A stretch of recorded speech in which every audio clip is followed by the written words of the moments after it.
Hi everybody, I just wanted to give you some notes on how to study for this class, how to take notes and then how to use those notes, and some good study techniques.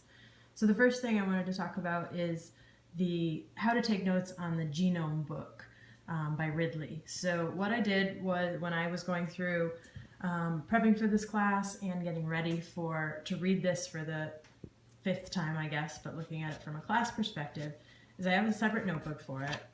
And what I do is two things. So the first piece is that I always write down the chapter I've started with. So you can see it here. So chromosome 1, the topic about it was life. And then as you go through, you can get these different examples. Clearly my handwriting stinks, don't worry about that. But what I do is make sure I write down the page number, usually in one side of the margin. If you go through the pages after this, you can see the page numbers for what I'm looking for follow in the margins. The second thing is I write some description of what I'm looking for. So I found Luca to be very important at the beginning as a concept for chapter 1 for life, that we're all related, and it's got the last universal common ancestor. So those were my own words. There's no need for quotation marks, and particularly here. So that's piece of it. So sometimes there's a couple of notes for every chapter. Sometimes there's not a lot of notes for every chapter. There's not any one thing that sticks out. But the important part at this point is that you have a description of the chapter title and you have page numbers for any sort of notes that you go through. The other really important thing that I find is that you have to create a summary of every chapter. And this is where you start creating things really, really in your own words.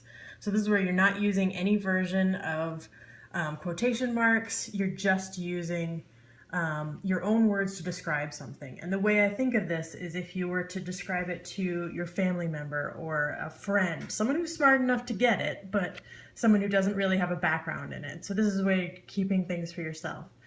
So sometimes I will take a page number, a description from the quote, and then actually put it in quotes myself. So I know for sure that those were not my words. Somewhere Ridley on page 26 wrote that it amounts to a big heap of trial and error.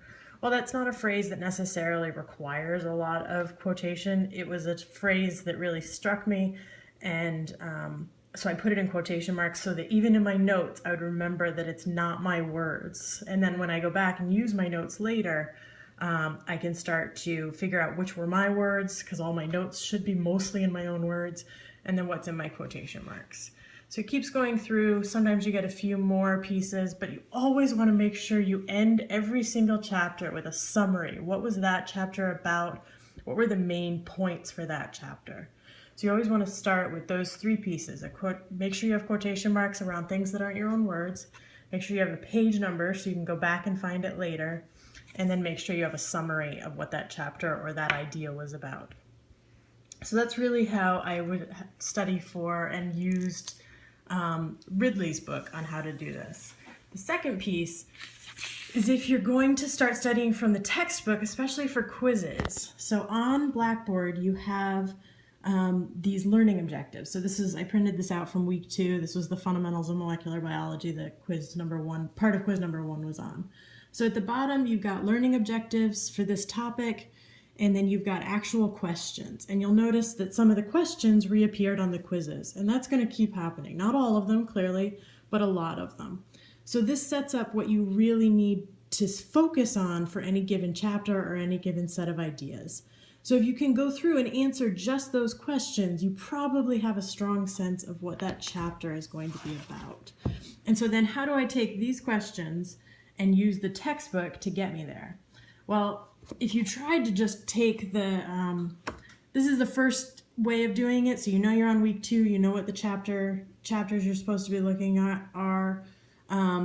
You can use some of the table of contents for that chapter. So if we're looking at, these are back further, if you're looking at some of these pieces, oh, this is a good one.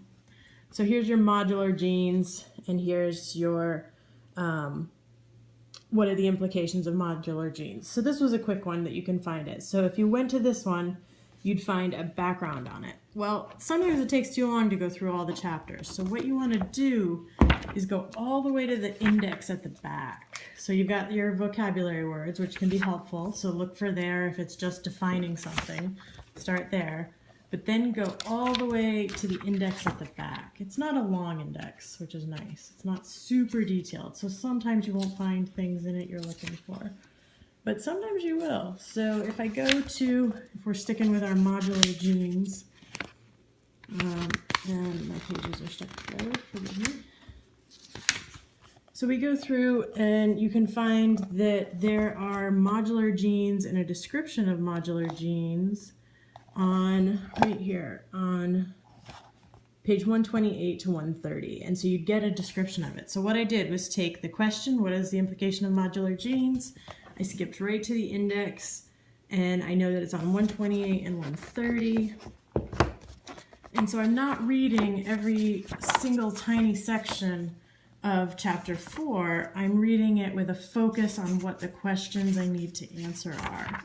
And so then you get to modular genes, and it even goes into what are the implications of modular genes.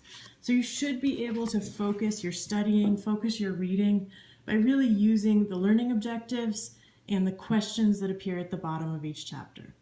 I hope this has helped, and if you have any questions about how I use this or what I mean by any of the phrases I've used in this video, please let me know. Thanks.